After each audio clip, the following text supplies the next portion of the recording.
Hai guys, karena ini pengen ngebahas soal Aquaman to the Lost Kingdom. Aquaman ini kali ini Arthur Fleck. Sebenarnya tuh udah bahagia ya dengan masa lalunya, tapi kebahagiaan itu diusik lagi oleh Berta, musuh masa lalunya yang ingin balas dendam. Sebenarnya aku ngerasa film ini tuh kayak kehilangan jati diri sebenarnya. Black Manta ini, again aku bilang bukan lawan yang sepadan buat Arthur Fleck. Sebenarnya bukan lawan yang harus didakuti oleh Arthur Fleck sebenarnya, tapi bukan lawan yang jadi ketika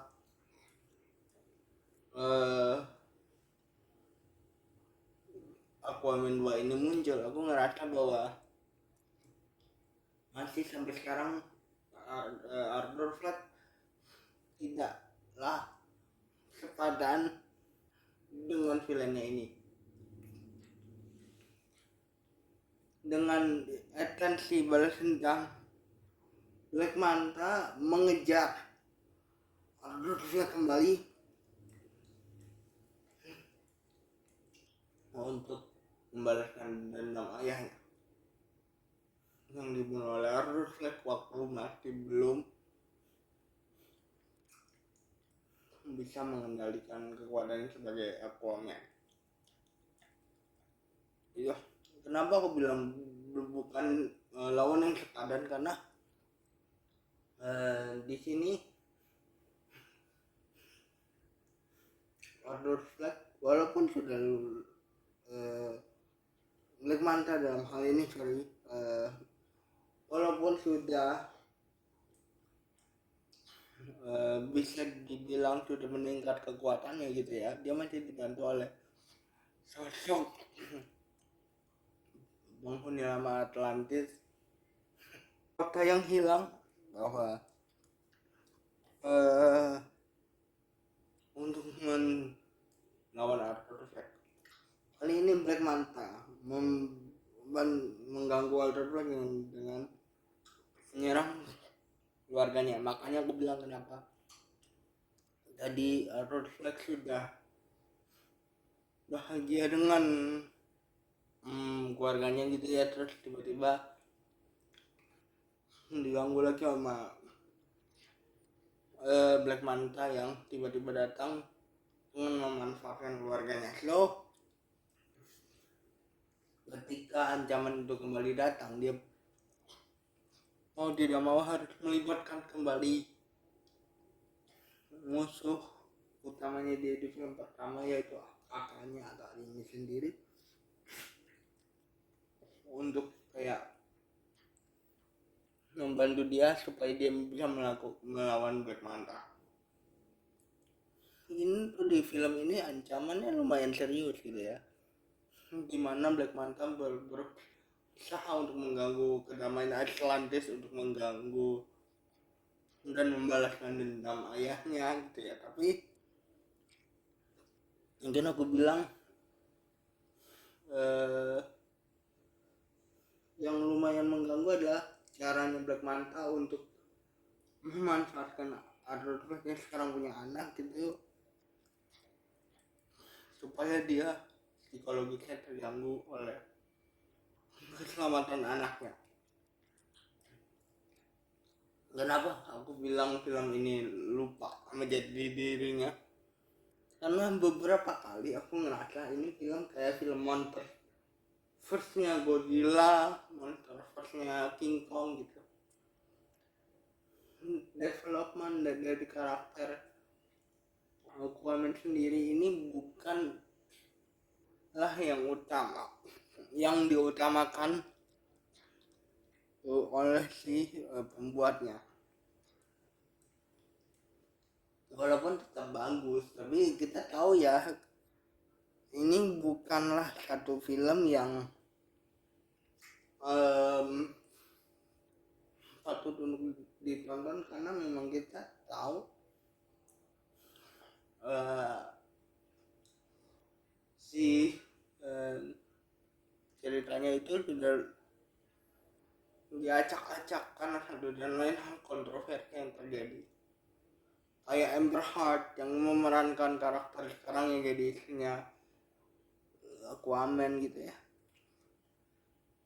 Dia sudah banyak kehilangan adegan, jadi bisa jadi setup yang begitu solid itu sudah hilang karena sudah diganti-ganti sama si pembuat filmnya untuk menyesuaikan kontroversi yang terjadi. Memang sih maksudnya ini film ada film yang fun untuk ditonton gitu, yang manis untuk ditonton, tapi manis dalam hal ini tuh artinya apa ya, menyenangkan gitu. Tapi film ini sudah kehilangan jati dirinya dengan memanfaatkan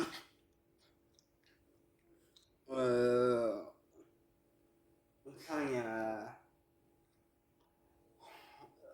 roh yang ingin balas dendam, dan monster-monster yang ada di sini malah menjadi tokoh utama buat aku. Ditambah pertarungan dari tokoh utama Villan dan juga Aquaman ini aku bilang nggak sepadan gitu. Film ini juga adalah satu film yang dibuat untuk menutup DC Universe. Aquaman menurut aku sayang aja karena sudah dikenal sedemikian rupa bahwa Aquaman punya diri yang cukup kuat, terus dihancurin sama keluarganya. Film yang bisa dibilang harusnya bisa menjadi salah satu cerita yang solid, tapi seiring berjalannya waktu mereka harus menyesuaikan ini dan itu di filmnya gitu ya. Jadi mereka tuh kayak kehilangan kesempatan untuk menyelesaikan puzzle yang belum kelar bersama dengan penonton dan memaksakan untuk menutup DCEU yang lama dengan sebuah karya merilis film ini di bioskop dengan cerita yang nggak cukup kuat, lawan yang tidak sepadan. Itu saja aku bisa bahas dari Aquaman 2 The Lost Kingdom. Oh iya, kata-kata The Lost Kingdom ini pun juga percuma karena kita nggak dapet esensi apa pentingnya sebuah